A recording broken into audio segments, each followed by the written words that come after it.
Hello guys, आज हम करने वाले हिंदी का दो लघु कथाएं। इनके लेखक हैं नरेंद्र छाबड़ा। तो परिचय देखते हैं। परिचय: नरेंद्र छाबड़ा जाने माने कथाकार है। कहानियों के साथ साथ आपने बहुत सी लघु कथाएं भी लिखी हैं। आपके लघु कथाएं विभिन्न पत्र पत्रिकाओं में नियमित रूप से स्थित स्थान पाती रही है। प्रमुख कृतियाँ हैं मेरी चुनिंदा लघु कथाएं आदि। गद्य संबंधी है, यहाँ दो लघु कथाएं दी गई हैं। प्रथम लघु कथा में लेखक ने यह दर्शाया है कि जब हम बड़ी दुकानों, मॉल, होटलों में जाते हैं तो कोई मोल भाव नहीं करते, चुपचाप पैसे दे सामान ले चले आते हैं। इसके उलट जब हम रेहड़ी वाले, फेरी वाले के सामान खरीदते हैं तो मोल भाव करते हैं। हमें इस सोच से बचना चाहिए। दूसरी कथा में लेखक ने रिश्वतखोरी, भ्रष्टाचार का करारा व्यंग्य किया है। यहाँ लेखक ने दर्शाया है कि सत्य का पालन ही लक्ष्य तक पहुंचने की सहायक होता है। तो स्टार्ट करते हैं। कंगाल। इस वर्ष बड़ी भीषण गर्मी पड़ रही थी। दिन तो अंगारे से तपे रहते थे, रातों में भी लू और उमस से चैन नहीं मिलता था। बहुत गर्मी का मौसम था। लेखक ने सोचा कि इस लीजे और घुटने भरे मौसम में राहत पाने के लिए कुछ दिन पहाड़ों पर बिता आए। तो लेखक ये सोचते कि लीजिए और इतने गर्मी वाले मौसम में कुछ पहाड़ों पर बिता आते हैं, कुछ ठंडक मिलेगी वहाँ पे।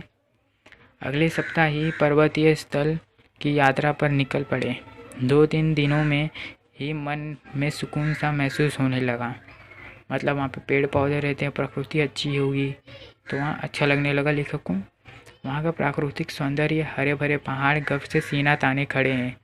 दीर्घता सिद्ध करते वृक्ष, पहाड़ों की निर्वता में हल्का सा शोर कर अपना अस्तित्व सिद्ध करते झरने मन बदलाव के लिए पर्याप्त थे।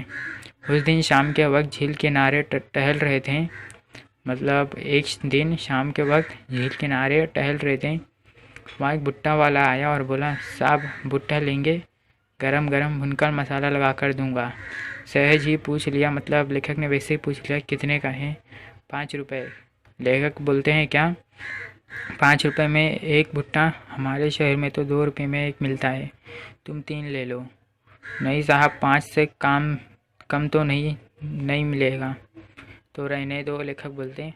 हम आगे बढ़ गए, एकाएक और ठिठक गए और मन में विचार उठा कि हमारे जैसे लोग पहाड़ पर घूमने का शौक़ रखते हैं, हज़ारों रुपए खर्च करते हैं, अच्छे होटलों में रुकते हैं, जो बड़ी दुकानों में बिना दाम पूछे खर्च करते हैं और गरीब से 2 रुपए के लिए झिक करते हैं।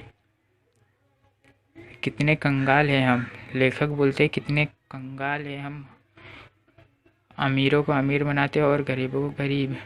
उल्टे कदम लौटा। लेखक उल्टे कदम लौटे और 20 रुपये में 4 भुट्टा खरीद कर चल पड़े अपनी राह पर। मन अब सुकून अनुभव कर रहा था। मेन से कहानी से हम देखें तो बहुत लोगों को ऐसा करते हुए पाते भी हैं हम, लेकिन ये करना सही नहीं है। तो दूसरी लोगों का था, देखते सही उत्तर।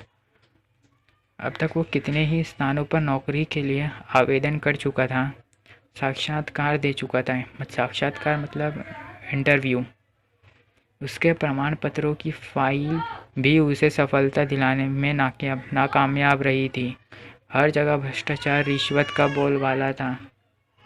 बोलबाला होने के कारण योग्यता के बावजूद उसका चयन नहीं हो पाता था। हर ओर से अब वो निराश हो चुका था।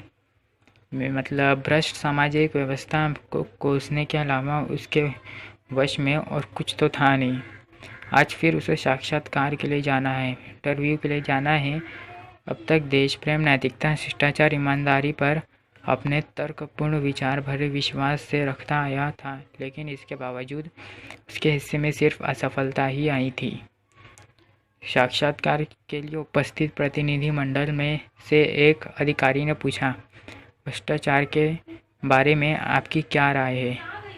फिर कहानी में लेखक बोलते हैं, भ्रष्टाचार एक ऐसा कीड़ा है जो देश को घुन की तरह खा रहा है।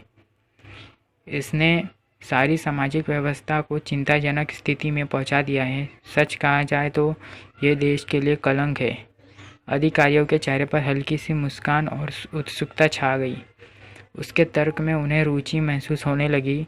दूसरे अधिकारी ने प्रश्न किया, रिश्वत को आप क्या मानते हैं? मतलब पहले उत्तर से जो इंटरव्यूअर थे वो खुश हो गए और दूसरा अधिकारी ने प्रश्न किया, रिश्वत को आप क्या मानते हैं? यह भ्रष्टाचार की बहन है।